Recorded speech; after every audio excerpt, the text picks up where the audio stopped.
Hey, this is Chuck with MTG The Journey, and we are here with game 2 of our 2.0. This looks like a barely keepable hand here.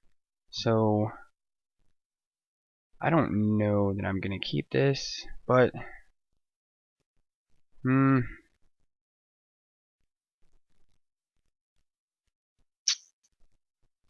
think I'm going to stick with this. This is fine. Is he mulliganed down to 5, I think.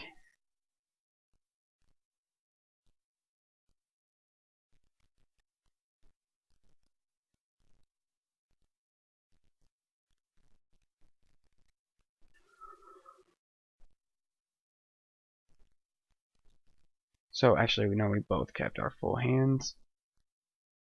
So, we're waiting for him here. Hopefully this isn't another mono blue.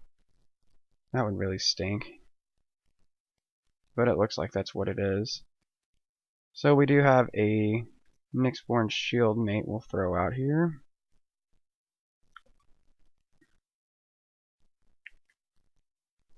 So he'll have a turn 2 Frostburn Weird here. Nope, Judge's Familiar. And then something else. Another Judge's Familiar. So he'll attack with Cloudfin Raptor here and get in for 1. That's fine. We come up with another Gift of Orzhova here. We'll go ahead and cast out our Phalanx Leader here.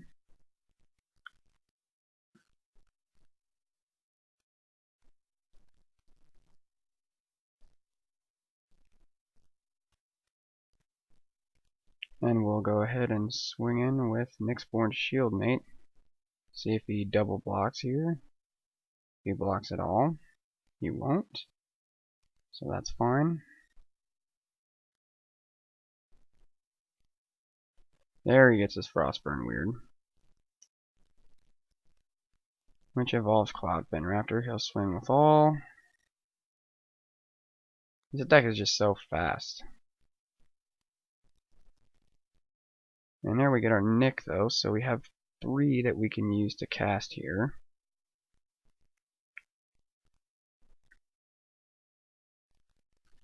Which is the exact same.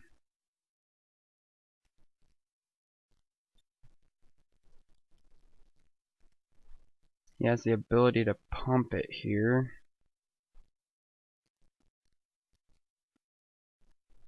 So I think what I do here is throw out a Gift of Orzhova.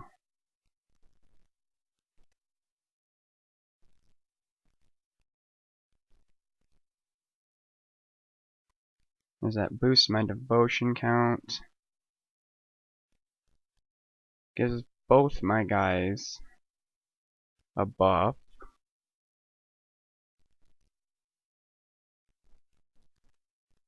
And now he has flying and lifelink, which is really going to help, I think. So...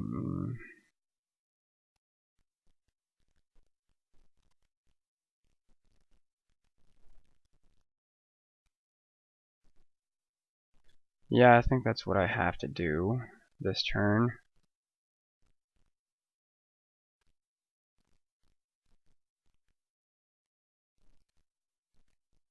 Because he can buff his +1, -1 until end of turn 1 time here. That's still not going to be enough to kill me. And I'm not going to have enough to kill him. So he's just going to block with Frostburn Weird and then swing with it next turn. So...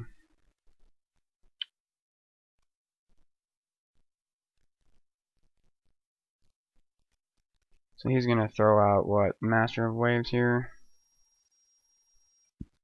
For like 1 billion tokens. And not swing with anything?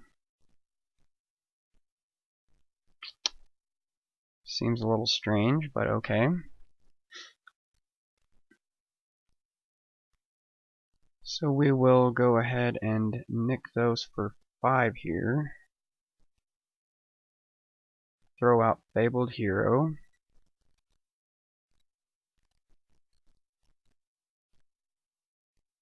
And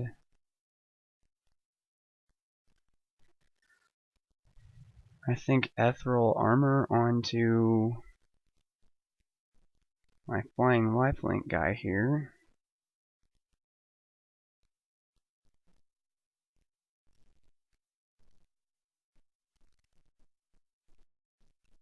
And he'll just throw... No, he can't throw a token in front of it. He has to throw one of his flyers in front of it.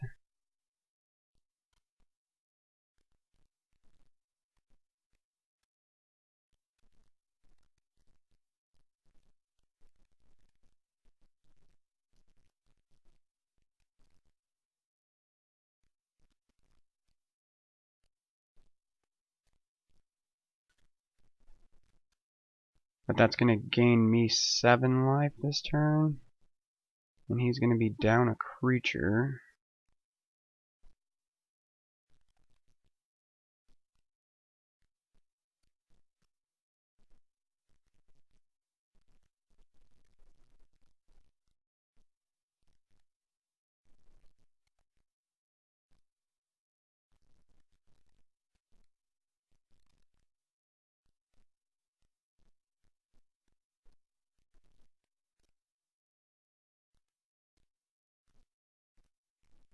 He's just going to take it, it looks like. So he's probably got another Master of Waves here. Yup. Ugh. Gross.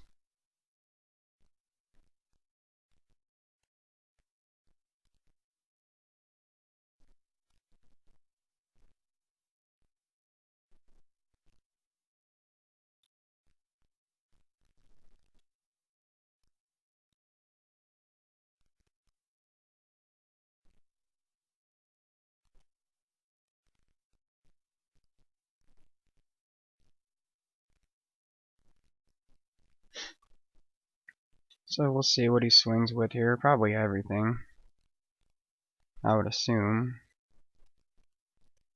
I don't think he'll swing with all of his flyers though, because if he did, that'd be stupid. Because next turn I basically win if he does that.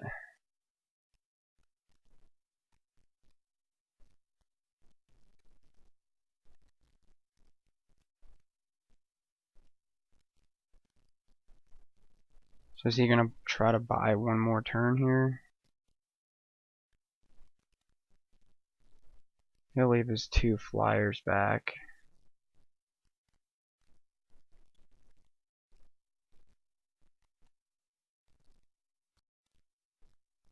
We'll block here. And here, I guess.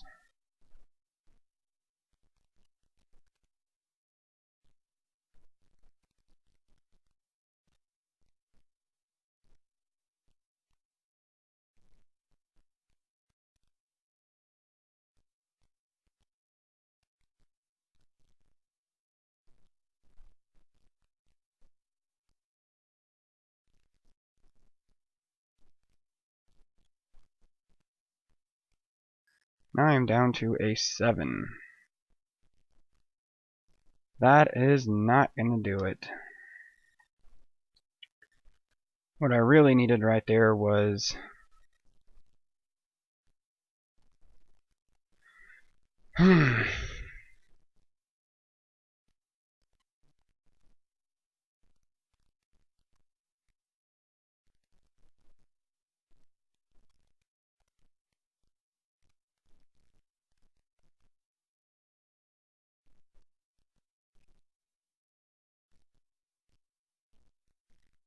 a way to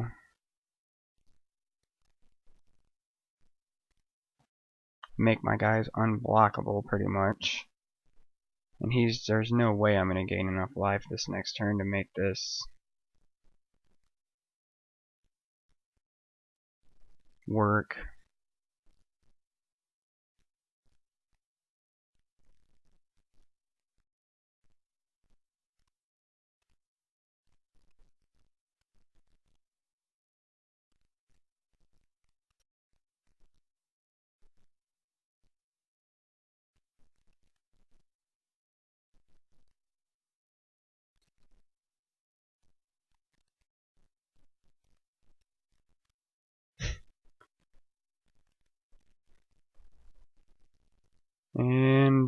I mean, there's... I mean, even if I swing with everything, I'm still not dealing enough damage to him personally.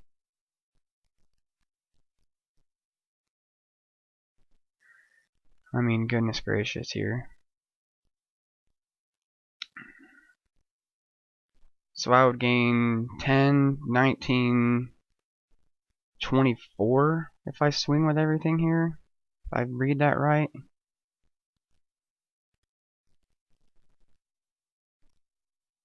Yeah, and he's got, you know, 3, 6, 7, or 3, 6, 9, 12, 15, 18, 21, 20. Yeah, there's no way I can come out of this, no matter what I do here. So we'll just see what he does here. There's no way I can come out of it either way.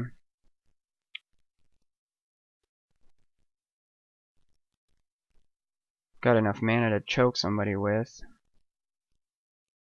What are the odds both the freaking decks that we would play would be mono blue here? I kind of wanted to showcase something other than one deck here. Because obviously we know we're weak against mono blue because he's got a billion things to take us out here. What would have really been nice there to draw would be, you know, a God's willing, because then we would have just won.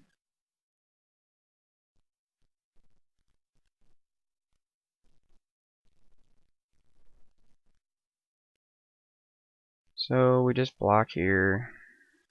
Wheel. Block here. Block here. And let the damage go through.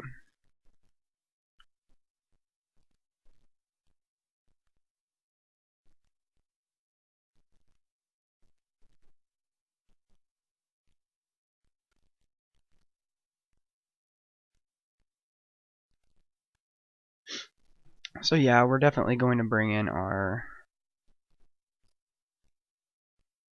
revoke existence here.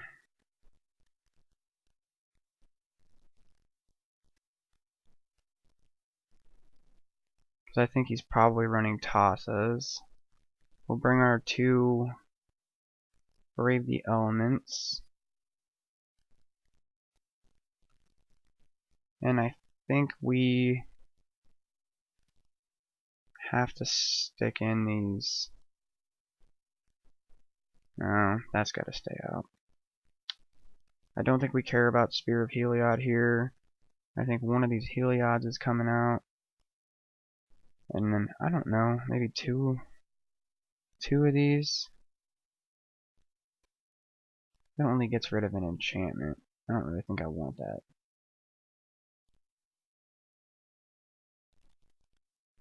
Maybe Spear of Heliod isn't what we want to take out here.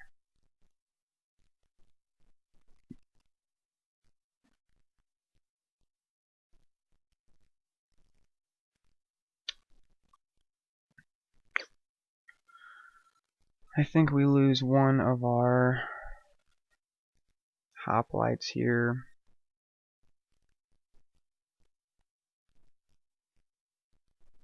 Maybe that's what we want to stick with here. Seems like it might be good. Basically, we just gotta try to race him, because that's all we really can do. We'd like to mulligan 6 cards. No, we'll keep this. So we draw into one of those. Or Zob Charms, we kind of want to be able to use it here. We got the first turn Scry. Second turn Phalanx Leader. Second thought, maybe this wasn't a great hand to keep, but we'll see.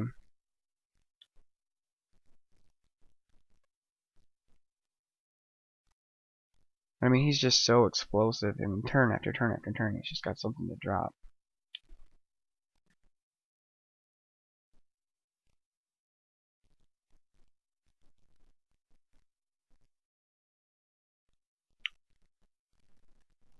Let's see if he mulligans here or not.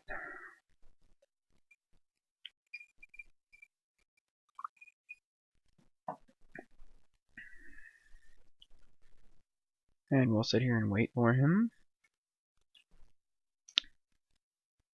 And while we're waiting, I did change up a little bit. I went ahead and threw in a couple of godless shrines here. We can go over to our deck editor and have a look at what we changed up to here. So you can kind of get a look at that. We added a couple of Nykthos, a couple of godless shrines here, a couple of Orzhov charms in the main board, a couple of Orzhov charms in the sideboard, and we did add those revoke existence in instead of the Glare of Heresy, as they only hit white. I don't know what I was thinking before, but this is much better. But we really only want to side this in against really god-heavy decks that we want to get rid of their gods because they're just being a nuisance and an annoyance. But that's really what we changed there. I don't really know what this guy's doing, unless he just disconnected.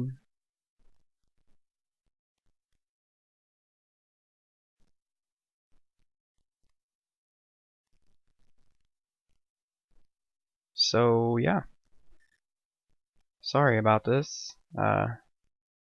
This is a paid game, so there are packs on the line here. So, I mean, if he hasn't come back by about, I don't know, 16 minutes or so, I'm not going to make you sit here for all 18 minutes of this. If he just lets time run out. Hopefully that's not the case, though. Hopefully he'll come back here. So we'll give it till about 16 minutes here, and we'll take a look at this deck editor here again. I did go ahead and drop one of the Fabled Heroes. I've got running 2 of those now and running 4 Eidolon of Countless Battles. I kind of liked it better when I had more lower costing creatures to cast. Yeah, the Fabled Hero does have the double strike and everything, but I liked having the lower casting cost creatures better because I can get more of them out faster. When I had like 12 1-drops, it felt like it was a lot faster than it is now.